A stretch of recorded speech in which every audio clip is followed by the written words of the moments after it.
جب کہیں پہ کوئی بھی ایجیٹیشن ہوگی اس کو لا انفورس کر کے ہی روکتی ہے. اس کے علاوہ انہوں نے ایشوز کو گائیڈ کیا کہ کیسے ایشوز کو ایڈریس کیا جا سکتا ہے, ہاؤ ہی کین 90 days کے اندر وہ جن اسٹیٹیکل ایشوز پہ کام کر رہے ہیں, ایجوکیشن پالیسی پہ جو کام کیا, الیکشنز کے لیے جو اب ہو رہا ہے.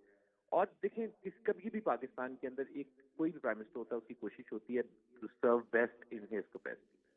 تو پرائم منسٹر نے ہر اسٹوڈنٹ کے, جو کہ میں آپ کو بتا, آرٹ اینڈ کلچر سے سوال ہوا, سائیکالوجی سے سوال ہوا, آئی ٹی سے سوال ہوا, جو اسٹوڈنٹ یہاں سے انٹرپرینور ہیں, باہر جانا چاہتے ہیں.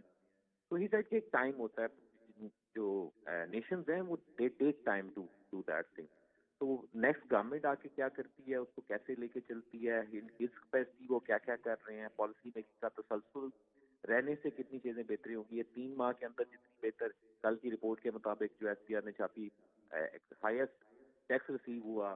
بلوچستان ایشوز کے اوپر انہوں نے تمام, ایک اسٹوڈنٹ نے بہت ڈیٹیل میں انہوں نے اس کو گائیڈ کیا. فلسطین ایشو پہ دیکھیں, ہم سب جذباتی طور پہ تو جو ہمارا پاکستان کا سٹانس ہے, ہم فلسطین کے ساتھ ہیں, اسرائیل کو کنڈیمپ کرتے ہیں, آج تک ایکسیپٹ نہیں کیا. لیکن وہ کہتے ہیں, ڈو یو تھنک کہ میں 90 days کے لیے اگر آیا ہوں تو آئی کین ٹیک اے وار, اور ایک نیوکلیر وار سٹارٹ کر دی جائے اس ایشو کے اوپر. تو his stance was very clear, he was very clear with his thoughts and چیزیں. اور یہ ڈبیٹنگ جو چیزیں تھیں, اس سے اسٹوڈنٹس کا جو میں نے پلس فیل کی کہ وہ جو نیگیٹو ویو ایک بنائی جا رہی تھی ان کے اگینسٹ, وہ آج پازیٹیو ویو میں چینج ہو جائے گی انشاءاللہ. ٹھیک, بہت شکریہ ڈاکٹر فیضان صاحب, آپ نے ہمیں ٹائم دیا اور وزیر اعظم کے انٹریکشن کے حوالے سے ڈیٹیل سے گفتگو کی. حافظ صاحب, ہم دیکھ رہے ہیں کہ کچھ عرصے سے وزیر اعظم تواتر کے ساتھ یونیورسٹیز کا دورہ کر رہے ہیں اور بڑی کینڈیڈلی اور بڑی پیشنس کے ساتھ جوابات بھی دے رہے ہیں. ہر دفعہ ان سے سوال ہوتا ہے انتخابات کے حوالے سے, اور ہر دفعہ وہ اپنی اسی کمٹمنٹ کا اظہار کرتے ہیں جو ڈے فرسٹ سے وہ کرتے آ رہے ہیں کہ 8 فروری کو انتخابات ہوں گے, بلکہ انہوں نے یہ بھی کہا کہ میں خود بھی ووٹ ڈالنے کے لیے تیار ہوں. کیسے دیکھتے ہیں ان کی کینڈیڈ ڈسکشن کو؟ دیکھیں, یہ ایک تسلسل کے ساتھ پرائم منسٹر جو ہیں وہ یوتھ کو فوکس کر رہے ہیں, مختلف یونیورسٹیز کے وزٹ کر رہے ہیں, اور جس کھلے ڈلے ماحول میں یہ سوالات ہو رہے ہیں اور جس طرح سے جوابات آ رہے ہیں پرائم منسٹر کی جانب سے, اس سے لوگوں کے ذہن جو ہیں, جو الجھے ہوئے, مختلف مسائل کی وجہ سے الجھے ہوئے تھے, ان کو صاف کرنے کا موقع مل رہا ہے, وضاحت آ رہی ہے. تو یہ جو آج کی ڈسکشن ہے, پرائم منسٹر کا ویسے کل سے جو شروع ہونے والا وزٹ تھا, یہ بڑا امپورٹنٹ وزٹ تھا, جس میں بزنس دوست پالیسیز کو اجاگر کیا, اس کے ساتھ ہی میڈیا کے ساتھ انٹریکشن. پھر آج جو ان کی یونیورسٹی اسٹوڈنٹس کے ساتھ جو انٹریکشن ہوا ہے, اس میں دیکھیں پاکستان کی سیاست, پاکستان کی معیشت, پاکستان کو درپیش داخلی سلامتی, خارجہ تعلقات, دہشت گردی, یہ تمام مسائل, پھر فلسطین کی جو فلسطینیوں کے ساتھ جو مظالم ڈھائے جا رہے ہیں, یہ تمام امور جو ہیں وہ انہوں نے اس پر بڑی کھل کر بات کی ہے. لیکن اس میں دیکھیں, آپ یہ دیکھیں کہ اس میں امپورٹنٹ جو باتیں تھیں, اس میں پاکستان کی سیاست کے علاوہ پاکستان کی معیشت پر انہوں نے فوکس کیا, اور یہ بتایا انہوں نے کہ 3 مہینے میں, ہم نے 3 مہینے کے دوران ایف بی آر کو اس ٹریک پر لے آئے کہ ایف بی آر جو ہے وہ اپنے ٹارگٹ پورے کرنے میں کامیاب رہا. وہ کہہ رہے ہیں ماضی میں اس کی مثال نہیں ملتی. دیکھیں, یہ اگر بالکل درست کہا انہوں نے کہ اگر 3 ماہ میں ہم یہ ٹارگٹ پورا کر سکتے ہیں, تو سوال یہ پیدا ہوتا ہے کہ برسوں کی حکومتیں جو ہیں وہ یہ ٹارگٹ کیوں کمپلیٹ نہیں کر سکیں کہ 1 ماہ میں ایف بی آر 1 ارب اور 21 ارب روپے کے ٹیکس ریونیو جمع کر رہا ہے. یہ بہت بڑی کامیابی ہے پاکستانی معیشت کے لیے, ایک بہت بڑی خوشخبری تھی جو ایف بی آر کی وجہ سے ہمیں ملی. اس کی وجہ, اس کے پس منظر میں دیکھیں اقتصادی اصلاحات ہیں. اس کے پس منظر میں پرائم منسٹر نے کہا کہ اصل بات یہ ہے کہ ٹیکس چوری کو جتنا روکا جائے گا, آپ کا ٹیکس ریونیو اسی طرح سے جنریٹ ہوتا جائے گا. ٹیکس چوری 950, ابھی کل پائٹ کی رپورٹ آئی ہے, 958 بلین جو ہے ٹیکس چوری ہو رہا ہے, اور یہ ٹیکس جو ہے اگر ریاست کو مل جائے تو ہم اس سے 10 سال اپنا تعلیمی بجٹ مکمل کر سکتے ہیں. دیکھیں, یہ وہ ٹارگٹس ہیں جو ہم اپنے ٹارگٹس جو ہیں, جو ہاؤسنگ کے ٹارگٹس ہیں, یہ شہری مسائل کے ٹارگٹس ہیں, وہ پورے ہو سکتے ہیں. پورے پاکستان کو صاف پانی مل سکتا ہے. تو یہ اگر ہم اچیو کر لیتے ہیں, اور منتخب حکومت کے لیے یہ کوئی مشکل کام نہیں ہوتا, اس لیے کہ اس کے پاس ایک بھرپور مینڈیٹ ہوتا ہے, عوام کی طاقت ہوتی ہے. تو پرائم منسٹر نے یہ واضح کیا کہ اگر پختہ عزم ہو اور منصوبہ بندی ہو, پائیدار پالیسیاں ہوں, جامع جو ہے حکمت عملی ہو, اور اس کے علاوہ ایک ٹارگٹ مقرر کیے جائیں, ٹارگٹ اورینٹڈ پالیسیز ہوں, تو یہ جو ہیں, یہ ہم جو اہداف ہیں خواہ وہ سیاست کے اہداف ہو، خواہ وہ معیشت کے اہداف ہو، داخلی سلامتی ہو یا خارجہ تعلقات ہو، یہ تمام شعبے جو ہیں وہ کامیابیاں ہمیں جو ہے مل سکتی ہیں۔ تو یہی وہ راستے ہیں جن پر چل کر ہم دیکھتے ہیں کہ پاکستان کو کامیابی کے ساتھ آگے منزل سے ہمکنار کیا جا سکتا ہے۔ بالکل رشید صافی صاحب، وزیر اعظم سے بارہا یہ سوال کیا جاتا ہے اور بارہا نگراں وزیر اعظم اپنے نگران حکومت کے جو کردار ہے اس پر بھی بات کرتے ہیں، اور جو ان کا فوکس ہے کہ جب انتخابات ہوں گے جو کہ 8 فروری کو ہونے جا رہے ہیں تو اس میں جو ان کا کردار ہے وہ اس کو ادا کریں گے۔ انہوں نے یہ بات آج بھی کہی کہ 8 فروری کو انتخابات ہونے جا رہے ہیں۔ نگراں حکومت کی اب تک کی کمٹمنٹ کو آپ کیسے دیکھ رہے ہیں؟ اور بار بار وہ یہ بتا رہے ہیں کہ جو ان کا کام ہے وہ ان کو اچھی طرح پتہ ہے کہ وہ کس طرح سے الیکشن میں ان کی ہیلپ کریں گے۔ شکریہ۔ دیکھیے 8 فروری کو انتخابات ہونے جا رہے ہیں اور ابھی تک کے جو حالات ہے وہ آپ کے سامنے ہیں کہ ہم ایک سکیجول کے مطابق آگے بڑھ رہے ہیں۔ تھرڈ فیز میں داخل ہو چکے ہیں، تھرڈ فیز میں داخل ہو چکے ہیں۔ لوگوں نے کمپیننگ سٹارٹ کر دی ہے، جو کینڈیڈیٹس ہیں پارٹیوں نے اپنے امیدواروں کو فائنلائز کر لیا ہے۔ تو یہ تو وزیر اعظم صاحب کے جو آپ کے سوال کا پہلا حصہ ہے کہ ان کی کمٹمنٹ جو تھی، جو ان کی بنیادی رسپانسبلٹی تھی نگران حکومت کی، کہ انتخابات انہوں نے کروانے ہیں۔ اور ڈے فرسٹ سے میں نوٹ کرتا رہا ہوں کہ انوار الحق کاکڑ صاحب کا اور ان کی ٹیم کا یہی موقف تھا کہ جب بھی الیکشن کمیشن کی طرف سے احکامات جاری ہوں گے تو نگران حکومت اپنی آئینی ذمہ داری پوری کرتے ہوئے انتخابات کا انعقاد میں کوئی دقیقہ فروگزاشت نہیں کریں گے، اور ابھی تک ہمیں وہ نظر آ رہا ہے۔ ایک بات۔ دوسری بات جو آپ نے پوچھی اور حافظ صاحب نے اس پہ بات کی، اس سے پہلے ڈاکٹر رانا صاحب جو بیکن ہاؤس سے تھے انہوں نے بھی اس جانب اشارہ کیا کہ وزیر اعظم صاحب نے تمام تلخ و شیریں سوالات کا انتہائی خندہ پیشانی سے جواب دیا۔ دیکھیں جب آپ کے پاس سوال کا جواب ہوتا ہے تو آپ کو کسی صورت ناگواری نہیں گزرتی۔ آپ مجھ سے اگر ایسا سوال کریں گی جس کا میرے پاس جواب نہیں ہوگا تو شاید میں آپ کے ساتھ الجھ پڑوں اور اب مجھے ناگوار وہ بات گزر جائے۔ لیکن وزیر اعظم صاحب کا یہ کمال ہے کہ وہ سیاستدان ہونے کے ساتھ ساتھ وہ ایک اسکالر بھی ہے، ایک فلاسفر بھی ہے، تو ان کو اس قسم کے موضوعات کا ان کا ادراک بھی ہے، اس پہ عبور بھی ہے۔ اس لیے ان سے جب بھی ملیٹنسی کے حوالے سے، بلوچستان کے حوالے سے، اور جو سرحدی پٹی میں جو آگ لگی ہوئی ہے اس کے حوالے سے جب بھی کسی قسم کا سوال کیا جاتا ہے تو وہ ایک مدلل انداز میں اس کا جواب دیتے ہیں۔ ایک دن پہلے وزیر اعظم نے جب صحافیوں سے ملاقات کی اس کے دوران بھی ان سے بڑے تلخ سوالات ہوئی، لیکن انہوں نے اس کا بہت مدلل انداز میں اور دو ٹوک انداز میں جوابات دیے۔ آج بھی بیکن ہاؤس پاکستان کا ایک معتبر تعلیمی ادارہ ہے اور اس میں ہم جو ٹاٹ کے پڑے ہوئے جو لوگ ہیں اس جیسے طالب علم نہیں ہوتے، وہ جو ہے سوال کرنے کا سلیقہ بھی جانتے ہیں اور وہ دنیا سے آگاہی بھی رکھتے ہیں۔ انہوں نے اپنے تئیں جو ان کے سامنے جو کراؤڈ بیٹھا تھا، جو سوال کرنے والے اسٹوڈنٹس بیٹھے تھے، انہوں نے اپنے تئیں پہ بہت سخت سوالات کرنے کی کوشش کی، لیکن وزیر اعظم صاحب نے، میں دیکھ رہا تھا ابھی تھوڑی دیر پہلے، کہ انہوں نے منتظمین کو بھی روکا کہ اسٹوڈنٹس کو سوالات کرنے سے نہ روکا جائے، جو بھی ان کے دل میں ہے لیٹ دیم آسک، اور اس کا انہوں نے جواب دیا۔ اور یہی جو ہے ایک زندہ معاشرے کی جو ہے نشانی ہے۔ جب آپ مکالمے کی موت کرواتے ہیں، جب آپ مکالمے سے ڈرتے ہیں، جب آپ مکالمے کو ختم کرتے ہیں، جب آپ سوال پہ قدغن لگاتے ہیں، یہی سے مسئلہ سٹارٹ ہوتا ہے۔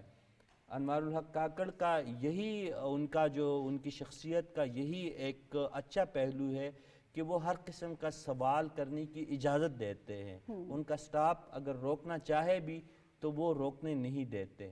اور بلوچستان کے حوالے سے انہوں نے جو باتیں کی، وہ چونکہ اس مٹی کے بچے ہیں، اس مٹی سے وہ اٹھتے ہیں، تو ان کو پتہ ہے کہ اصل مسئلہ کیا ہے۔ آپ نے خود اپنے انٹرو میں کہا ہے کہ 98% جو بلوچ ہے، بلکہ میں ان کو 99% تصور کرتا ہوں، وہ ریاست پاکستان کے مخلص ہیں، وہ پاکستان کے جو ہے وفادار ہیں۔ 1% بھٹکے ہوئے لوگ ہیں، اور وہ بھی آپ دیکھ رہی ہیں کہ جوک در جوک جو ہے رجوع کر رہے ہیں اور ریاست پاکستان کے سامنے سرنڈر ہو رہے ہیں. جو دہشت گرد ہے نواب نوروز خان سے لے کر موجودہ جو بی ایل اے اور بی ایل ایف کے جو قیادت ہے ان سب کو ایک نہ ایک دن جو ہے ریاست کے ساتھ دوبارہ رجوع کرنا پڑا, ماضی میں بھی پڑا ہے اور ان کو بھی کرنا پڑے گا. تو جو کے پی کے حوالے سے انہوں نے دہشت گردی کے حوالے سے جو باتیں کی, جو عمومی لہر ہے ملک برگ میں, وہ بالکل حقائق پہ مبنی ہے. اور میری ذاتی طور پر وزیر اعظم کے ساتھ جو ہے آن دا ریکارڈ اور آف دا ریکارڈ کئی مکالمے ہوئے ہیں. وہ ایک تو اس بات پہ بڑے چڑھتے ہیں جب آپ کہتے ہیں کہ ناراض بلوچ. انہوں نے کہا یار کہا کہ ناراض, اگر ناراض ہے تو سرنڈر کرے, پاکستان کی شناختی کارڈ کو واپس کرے, پاکستان کے پاسپورٹ کو واپس کرے اور پاکستانی ریٹ کو جو ہے وہ تسلیم نہ کرے, تو پھر تو ہم مانیں گے کہ وہ پاکستانی ریاست کے دشمن ہیں. جب آپ پاکستانی شہری بھی اپنے آپ کو کہلاتے ہیں, آپ نے اس آئین کے ساتھ وفاداری کا حلف بھی اٹھایا ہے, آپ کے جیب میں پاکستان کا پاسپورٹ اور آئی ڈی کارڈ بھی پڑا ہے, تو آپ کہاں سے ناراض ہو سکتے ہیں؟ آپ کی کچھ مسئلے مسائل ہو سکتے ہیں جو ریاست کے ساتھ آپ اس کو اٹھا سکتے ہیں. اس بات پہ وہ ہمیشہ چڑھتے رہے ہیں اور وہ ناراض بلوچ کی اصطلاح کو کبھی تسلیم نہیں کرتے.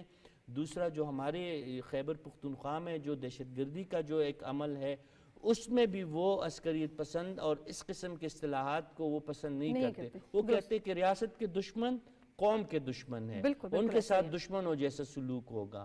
اور اگر کوئی ریاست کے ساتھ مخلص ہے اور ماضی میں انہوں نے کوئی غلطی کی ہے, بندوق رکھ کے پشتون روایت کے مطابق, آئین پاکستان کے مطابق, تعزیرات پاکستان کے مطابق آئے بات چیت کرے, اس کے لیے وہ تیار بھی ہے اور اس سے وہ انکاری نہیں. بالکل جی, آپ آئین پاکستان کتابیں ہیں اور اسی کے تحت آپ کو چلنا پڑے گا. ہمارے صاحب بڑی اہم بات جو وزیر اعظم کی میں انٹریکشن میں نوٹس بھی کرتی ہوں, وہ ہمیشہ نوجوانوں کے کردار کے حوالے سے بات کرتے ہیں. وہ کہتے ہیں کہ پاکستان کا مستقبل ہے نوجوان اور ان کا کردار بڑا ہی اہم ہے. گزشتہ کچھ عرصے میں ہم نے دیکھا کہ جس انداز میں ملک میں پولرائزیشن ہوئی اور جس انداز میں اس نے نوجوان طبقے کو خاص طور پہ متاثر کیا, جو اس کا کردار ہونا چاہیے تھا وہ ہمیں لگا کہ اس طرح سے وہ کردار ادا نہیں کر پائے ہیں. یہ کتنا ضروری ہے اپنے نوجوانوں سے بیٹھ کر بات کرنا, ان کے ذہنوں میں جو بھی سوالات ہیں, چاہے وہ تلخ ہیں, شیریں ہیں, جو بھی ان کی مس انڈرسٹینڈنگز ہیں یا وہ انڈرسٹینڈ کرتے ہیں ہر چیز کو, ان کو جاننا اور ان کو ایک راستہ دکھانا کہ یہ طریقہ کار ہے, ریاست اس انداز میں چلتی ہے, اس کے کچھ قوانین ہوتے ہیں اور ہمیشہ اس کے تابع رہنا پڑتا ہے. اور خاص طور پہ برین ڈرین کی بہت ان سے سوالات ہوتے ہیں, تو ان پہ بھی ان کا یہی موقف ہے کہ برین ڈرین یہ جو ہے نوجوانوں میں ایک مایوسی پھیلانے والی بات ہے کہ سارے نوجوان باہر چلے گئے ہیں, جتنے بھی جا رہے ہیں وہ یقینی طور پہ باہر جائیں گے, ان کو پھلنے پھولنے کا موقع ملے گا, وہ بہتر ایکسپرٹیز کے ساتھ واپس آئیں گے. اس حوالے سے آپ کیا کہتے ہیں سر؟ دیکھیں یہ تو آپ نے جو ہے نا اتنے زیادہ سوالات کر دیے, دس اے ویری کمپلیکس کوشچن جس طرح آپ نے کہا, اور اس کے زیادہ جوابات دے دیجیے گا نا. وزیر اعظم صاحب نے کتنے جواب دیے آج. تو ماشاءاللہ وہ ہی از ویری آرٹیکولیٹ, اور ان کی جو ابھی تک کی جو ہم نے انٹریکشن دیکھی اس کیئر ٹیکر سیٹ اپ کے اندر, اس سے پہلے بھی جب میں وہ سینیٹر اور پولیٹیکل ان کا وہ جو تھا بلوچستان سے اور مختلف, تو was always very forthcoming in terms of his dealing with not necessarily with youth but academia کے ساتھ. تو میں ان کو ہمیشہ سے ایک ایکڈیمک پرائم منسٹر سمجھتا ہوں, اور اللہ کرے کہ جب اس کے بعد جب وہ post prime minister care taker کے آئیں تو اس کے بعد ان کے ایک اندر ایک بڑا نیا ایکسپیرینس ہوگا, ہائیسٹ لیول آف ڈیلنگ. آج کی یہ جو آپ کے سوالات تھے, اس میں میرا خیال ہے پاکستان کو اگر ہم ڈیموگرافکلی دیکھیں تو اس وقت ہم ساؤتھ ایشیا کے اندر سب سے بڑا وہ ایسا ملک ہیں جس میں 63% ہماری پاپولیشن جو ہے وہ 15 سے 33 سال کے اندر آتی ہے. It's a huge labour force. ہماری اس وقت کی ریمیٹنس کا سب سے بڑا جو چنک ہے وہ ہماری وہ جو اسکلڈ, انسکلڈ یا سیمی اسکلڈ لیبر ہے جو جی سی سی, یورپ, امریکہ اور ان ممالک میں ہے, اور وہاں سے وہ پیسے بھیجتے ہیں اور ہمیں بہت بڑا ریونیو آتا ہے, 25-30 سے اوپر بلین ڈالر ہر سال کی اوپر اس میں فرق ہے. یہاں سے بات شروع کریں. اب ہم پچھلی جو کل والا جو شو تھا اس کو بھی میں تھوڑا سا ایسوسیٹ کروں تو ہم نے جو فوکس کیا ہوا ہے کہ وہ ہے سی پیک فیز 2 اور ایس آئی ایف سی کو ملا کے انویسٹمنٹ کرنی ہے اور اپنی لیبر کو سکلڈ کر کے دنیا کے مختلف ملکوں میں بھیجنا ہے. جی سی سی کے ساتھ آپ نے جو ہے فری ٹریڈ اگریمنٹ جو ہے وہ سائن کیا ہے, تو وہ ایک بہت بڑا پوٹینشیل ہے. اب اس میں یوتھ کو جو اسپیشلی جو ہے شامل کرنا قومی دھارے کے اندر اور اسپیشلی ڈیسیژن میکنگ کے اندر. اگر آپ کو یاد ہو ہمارے جو ابھی موجودہ چیف جسٹس ہیں یہ قائد اعظم یونیورسٹی میں جب گئے, جب وہ پہلی دفعہ چیف جسٹس بنے تو بورڈ آف گورننس کی میٹنگ میں تھی, تو اس میں انہوں نے کہا کہ ان کو جو ہے نا جو ہماری یوتھ آرگنائزیشنز ہیں, جو پولیٹیکل جو ہے جو ہماری نرسریز ہوتی تھیں ان کو ریوائیو کیا جائے. تو یہ اکراس دا بورڈ جو ہے جوڈیشری کے اندر پولیٹیکل جو لیڈرشپ ہے یہ ایک جو لائن لی جا رہی ہے وہ یہ ہے کہ یوتھ کو امپاور کیا جائے, ان کو سوشل میڈیا, آرٹیفیشل انٹیلیجنس, وہ ساری چیزیں پاکستان کے اندر موجود ہیں. ہم 5G کے اندر آنے والے ہیں چین کی تعاون کے ساتھ, اور ہمارے بہت سارے وہ چیزیں ہیں. تو میرا خیال ہے ڈائریکشن بڑی اچھی ہے. پرائم منسٹر نے ابھی تک کی اگر آپ ان کی پچھلے چند مہینوں کے دیکھیں تو ہر جگہ پہ وہ گئے, وہ لاہور گئے, وہ کراچی گئے, وہ کوئٹہ گئے, وہ پشاور گئے, تو انہوں نے یوتھ کے ساتھ انٹریکٹ کرنے کی کوشش کی. اچھا, اور میں آپ کو ایک اپنا پرسنل یہ بتاؤں, ہمارے کچھ دوست بنگلہ دیش میں ہیں, ان کے ساتھ میری گفتگو ہو رہی تھی, تو ان سے میں نے پوچھا کہ کیا اس طرح کی چیز وہاں پہ ہے کہ وہاں کی پرائم منسٹر یا جو ہے وہ, انہوں نے کہا ان ایکسیپٹیبل, ایسے ہوتا ہی نہیں ہے. اور ہمارے پرائم منسٹر جو ہے وہ ریگولرلی, مطلب مہینے میں اگر آپ ان کی پچھلے چند مہینوں کی وہ نکال لیں تو 5, 6, 7 میٹنگز ایسی ہیں جس میں وہ پرسنلی گئے, آدھا گھنٹہ 2 گھنٹے وہ اپنے یوتھ کے ساتھ. تو دیٹ بیسکلی شوز کہ ایمفیسس کہاں پہ. ہیونگ سیڈ دیٹ 63% یوتھ آپ کی ہے, اس کو آپ نے انگیج کرنا ہے. اور ابھی اس دفعہ دیکھیں ہمارا جو G D P to tax ratio ہے پاکستان کی سب سے کم ہے, اگر سب سے کم نہیں ہے تو one of the lost 9.something% ہے. دنیا میں جن بڑے ممالک کی ہم اگزامپل دیتے ہیں اس میں فرانس ہے, بیلجیم ہے, ڈینمارک ہے, سویڈن ہے, فن لینڈ, اٹلی, آسٹریا, 40% ابو ہے. آپ نے یہاں سے اوپر کرنا ہے. پچھلے اس دسمبر کی جو سب سے اچھی خبر ہے وہ یہ ہے کہ ایف بی آر نے 1 ٹریلین کے قریب پاکستانی روپیز محصولات کے اندر, بہت بڑی اچیومنٹ. جی بالکل, 10 ارب چوری بھی ہو رہا ہے. وہ اب ہم نے یہ دیکھنا ہے کہ کہاں سے ریونیو جنریٹ آنا ہے اور کہاں سے لیکیجز ہو رہی ہیں. اس کو پھر آپ ایسوسیٹ کریں اس چیز کے ساتھ کہ ہم نے جو یہ فیصلہ کیا تھا ڈالر کی جو آؤٹ ورڈ فلائٹ تھی. میں اس پر آتی ہوں, بس ٹائم تھوڑا محدود ہے. حافظ صاحب, وزیر اعظم نے ایک بار پھر مسئلہ فلسطین میں ریاست پاکستان کیا سوچتا ہے, بڑے کھلے الفاظ میں انہوں نے بتایا کہ پاکستان جو ہے وہ یقینی طور پہ مطالبہ کرتا ہے کہ اس جنگ کو فی الفور بند ہونا چاہیے. مختصر جواب چاہوں گی تاکہ یہ پاکستان بننے سے لے کر آج تک پاکستان کا جو موقف ہے فلسطین کے حوالے سے, اسرائیل کی جو ریاست ہے اس کے حوالے سے بالکل واضح ہے. جو قائد اعظم نے فاؤنڈیشن پاکستان کے قیام کے وقت جو موقف اپنایا تھا, آج بھی ریاست پاکستان اسی موقف کو اپنائے ہوئے ہے. آج جب پرائم منسٹر کا انٹریکشن ہوا, کل بھی بات ہوئی تھی میڈیا کے حوالے سے, اور آج پھر اس میں غزہ اور فلسطین کی بات ہوئی ہے. تو پرائم منسٹر نے ایک واقعہ سنایا ہے جس میں یورپین ایمبیسڈر کے ساتھ میٹنگ کا. انہوں نے کہا کہ میں نے یہ سوال کیا ان سے, یورپین سفیروں سے, کہ اسرائیل سے یہ پوچھا جائے کہ وہ کتنے فلسطینی بچوں کو مار کر مطمئن ہو سکتا ہے, 50, 100, 500, 1000.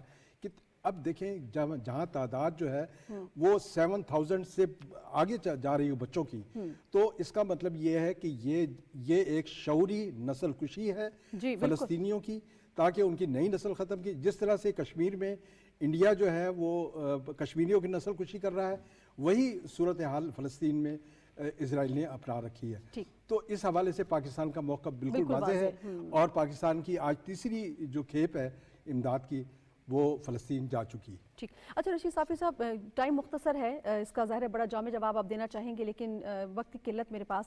وزیر اعظم نے باشگاف الفاظ میں کہا کہ احتجاج کا جو حق ہے وہ سب کا ہے. ریاست پاکستان اس احتجاج کے حق کو بالکل تسلیم کرتی ہے, لیکن احتجاج کا بھی کوئی طریقہ کار ہوتا ہے, کچھ قواعد و ضوابط ہوتے ہیں, اور اس میں اور دہشت گردی میں فرق ہے. اس حوالے سے آپ کیا کہیں گے سر؟ بالکل, احتجاج, جنگ اور دہشت گردی میں فرق ہونا چاہیے. اگر آپ آئین پاکستان کے مطابق اپنا یہ حق جتاتے ہیں کہ احتجاج کرنا آپ کا ایک آئینی حق ہے, تو اسی آئین پاکستان نے آپ کو کچھ حدود و قیود میں بھی مقید کر رکھا ہے.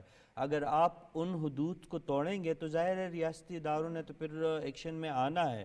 جب اگر آپ احتجاج کی آڑ میں جلاؤ گراؤ کی کیفیت میں جائیں گے یا آپ اداروں کی بے توقیری کی کوشش کریں گے, آپ جانتی ہیں کہ کل ہی سینٹ آف پاکستان نے افواج پاکستان کی تکریم کے حوالے سے ایک متفقہ قرارداد منظور کی ہے. پیپلز پارٹی نے اس کو پیش کیا تھا, اور مجھے بڑی خوشی ہوئی کہ پی ٹی آئی نے بھی اس قرارداد کو جو ہے اس کو سپورٹ کیا, اور متفقہ طور پہ وہ قرارداد منظور ہوئی ہے. تو اگر احتجاج کے نام پہ آپ حرز سرائی کریں گے، قومی اداروں کو آپ بلیک میل یا ان کی جو ہے عزت اور تکریم کو خراب کرنے کی کوشش کریں گے، تو اس قرارداد سے پہلے بھی آئین پاکستان نے یہ جو ادارے ہیں ہمارے معزز ادارے، اس میں عدلیہ ہے، اس میں مقننہ ہے، اس میں ہماری سیکیورٹی فورسز ہے، اس میں ہمارے اور جو شہری عام شہریوں کے حوالے سے ہیں، آپ توہین نہیں کر سکتے، آپ ان کی بے عزتی نہیں کر سکتے، تو اس چیز کی اجازت نہیں ہے۔ اس اسلام آباد میں آئی جی اسلام آباد سے اس دن بات کر رہا تھا کہ سال 2023 میں سینکڑوں احتجاج ہوئے، بلکہ ہزاروں، ان کی جو نمبر ایگزیکٹ تھے وہ ہزاروں میں تھے، احتجاج ہوئے، کلرکوں کے ہوئے، اساتذہ کے ہوئے، سیاسی جماعتوں کے ہوئے، لیکن ان کو اجازت دی گئی، ریڈ زون میں جانے کی اجازت نہیں تھی، اور جو ان کا حق تھا اس کو تسلیم کیا گیا۔ لیکن جن لوگوں نے احتجاج کی آڑ میں قانون کو ہاتھ میں لینے کی کوشش کی، اس کی اجازت نہیں دی۔ ہمارے صاحب، اس فرق کو جاننا، اس کو سمجھنا کتنا ضروری ہے کہ جو ریاست کے ساتھ ہیں، ریاست کے خیر خواہ ہیں، ریاست کے لیے اچھے ہیں، اس کے لیے بینیفیشل ہیں، ان میں فرق کرنا، اور جو لوگ کسی اور کے ہاتھ آلہ کار بنے ہوئے ہیں ان لوگوں کو ان سے سیپریٹ کرنا، جس میں جو بھارت کی ایجنسی ہے را، جس انداز میں وہ فنڈ کر رہی ہے، مختصر سا جواب چاہوں گی، کتنا ضروری ہے اس فرق کو سمجھنا؟ ٹائم بہت کم ہے میرے پاس۔ آپ کے پاس دنیا میں بڑی اگزامپلز ہیں کہ گورننس کے ماڈل کہاں پہ کیا کیا ہو رہے ہیں، تو اس میں ہمارے ساتھ جو سب سے بڑی اگزامپل ہمارا نیبرنگ کنٹری ہے، اس نے ہمیں بتا دیا، میں چین کی بات کر رہا ہوں، ہمیں وہاں سے سبق سیکھنا ہے کہ آپ نے دنیا میں ترقی کیسے کرنی ہے، دہشت گردی کو انہوں نے کس طرح کنٹرول کیا، دنیا کے ساتھ روابط کیسے کیے، آرٹیفیشل انٹیلیجنس لے لیں، آپ آؤٹر سپیس لے لیں، آپ فوٹو وولٹک سیل لے لیں، آپ نے ایک چند سالوں کے اندر کس طرح ترقی، تو پرائم منسٹر کا آج کا جو تھرسٹ تھا وہ یہی تھا نوجوانوں کے اوپر کہ گورننس کے اوپر، ایجوکیشن کے اوپر، ہیلتھ کے اوپر ہمیں اپنا کردار ادا کرنا ہے، ان لوگوں کو ساتھ لے کے جانا ہے۔ 750 ملین لوگوں کو اگر سطح غربت سے نکالنے میں ایک حکومت ایسا کر سکتی ہے تو کچھ وہ میریکل کیا ہوگا انہوں نے، ہمیں وہاں سے سبق سیکھنا ہے۔ ہمیں کرنا یہ ہے کہ آئندہ آنے والے دنوں میں جو ہے ہمارے وہ دوست جو ہم سے بات کرنے کو تیار نہیں، دیکھیں گفتگو واحد حل ہے کسی بھی کرائسس، مکالمہ ضروری، مکالمہ ضروری ہے۔ مختصر جواب تو یہ تھا کہ جو رشید نے کہا وہی جی بالکل ٹھیک، بہت شکریہ حافظ صاحب، سر آپ کا بہت شکریہ، رشید صافی صاحب آپ کا بہت شکریہ، عبید خان صاحب آپ کا شکریہ۔ ناظرین، آپ نے پروگرام دیکھا، یقینی طور پہ وزیر اعظم نے آج جو ڈسکشن کی، جو کینڈیڈ گفتگو کی، اس میں سب سے اہم جو نقطہ جو مجھے سمجھ میں آیا ہے وہ یہ ہے کہ نوجوان جس ملک میں 60% ہو، اس سے بڑا سرمایہ اس ملک کے لیے کیا ہو سکتا ہے۔ آپ پر ہمارا کردار بڑا اہم ہے، اور سب سے جو اہم ذمہ داری ہے وہ یہ ہے کہ اپنا ووٹ لازمی کاسٹ کریں، مثبت سوچ کو پروان چڑھائیں اور منفی رویوں کو ترک کریں۔ اپنا خیال رکھیے گا، دعا میں یاد رکھیے گا۔ نازیہ خان کو اجازت دیجیے، اللہ کے بعد۔